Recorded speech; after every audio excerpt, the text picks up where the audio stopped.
Have you ever wondered where your tax dollars go? Well, it was estimated that about $4.9 trillion are spent yearly, yet 27 million people aren't getting that help. Across the globe, the U.S. has ranked the highest healthcare spending among wealthy nations, but surprisingly, it ranks the lowest in the health outcomes. This is the healthcare inequality. The increasing wealth gap is creating a serious rift in equity for the U.S. healthcare system. Over the past few weeks, I have researched this topic through various credible sources, such as the American World Health Organization, the CDC, and other medical associations. I have read and studied how socioeconomic status shapes the access to medical care, which is something that affects many of us. So first, I will talk about the issues of healthcare inequality. Then, I will discuss the underlying causes as to why this is. And lastly, I will talk about how we as a community can help each other out to create a more just system. Now I will talk about the issue at hand.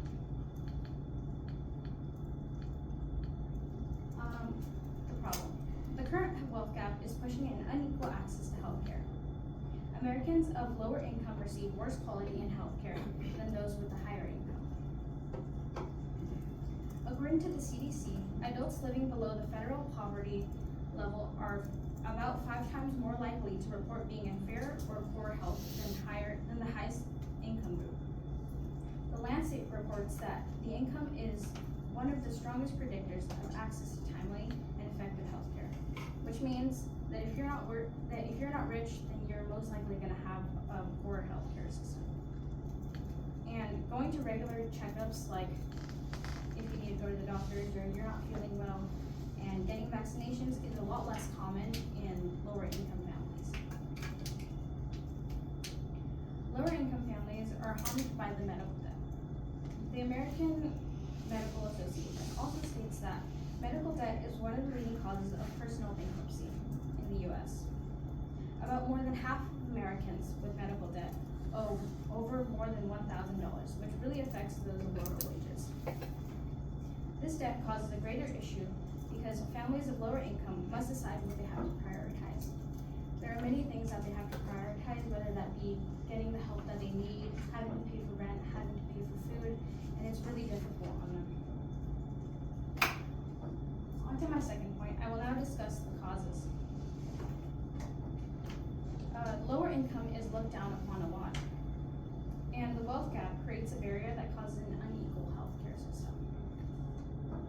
The World Health Organization states that out-of-pocket payments remain the greatest barrier to healthcare access in low-income populations worldwide, and that is despite the deductibles and insurance costs, or the prescriptions are still blocked despite the deductibles and insurance costs to such necessities that people need. Many of those who have lower income decide that it isn't worth going.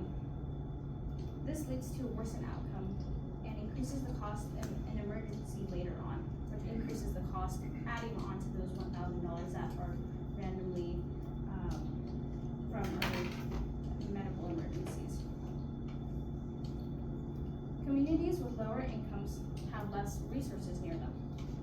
The National Library of Medicine states that neighborhood features influence health and well-being through biological and social mechanisms.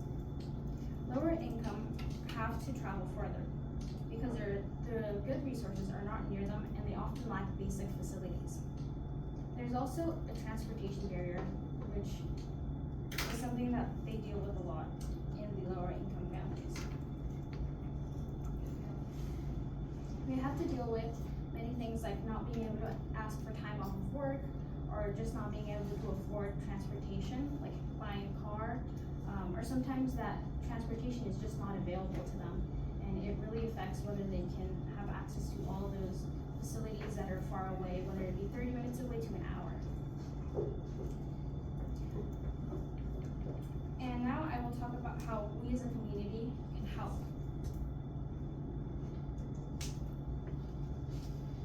Supporting and reducing inequality for healthcare is one of the main things that we can do.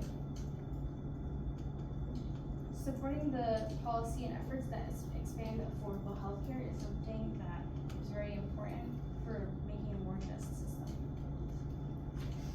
the most important things that a lot of people don't really pay attention to is being involved in petitions or protests. There's a lot of petitions that are online that you can sign up for and protests that you can join that are within the community. But I know that can be a lot sometimes when you don't have a lot of time. But or supporting legislation that lowers prescription drugs can also help. And I know there's a little bit of a worry about that because people will have more access to drugs, but we can build a stronger checking system so that we can avoid having other people that don't necessarily need it to accidentally have access to that stuff. And advocating for funding clinics or donating. Even posting can help. Posting on social media is one of the main things that people can do to bring awareness to such things. For example, if you post something on TikTok or Instagram with algorithm, it can expand and bring up the topic of not having a just healthcare system. And lastly, and voting is one of the main things that people also don't do.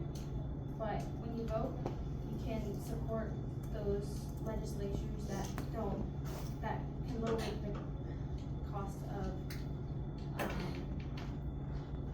prescriptions and stuff like that. And raising awareness and reducing the stigma surrounding poverty and healthcare. Bringing up the topic of talking with other people about healthcare inequality can really help out. And challenging that misconception of people who don't get the help that they need because they can't afford it is one of the main things that people don't talk about. And educational programs that teach families about Medi-Cal or the CCS or ERC, the last two ones are ones that are based in the Santa Barbara County, are things that can expand the knowledge. After presenting all of those factors, I will now summarize what I have talked about today. First, we went over the wealth gap, how it's affecting affordability. Then I talked about some factors that affected it. And lastly, I showed how you can help. In the end, the wealth gap plays a huge role in the access of healthcare in America. The wealth of someone should not determine if one should be at risk or not. There's a quote that says, "Health is a human right, yet is looked down as a privilege."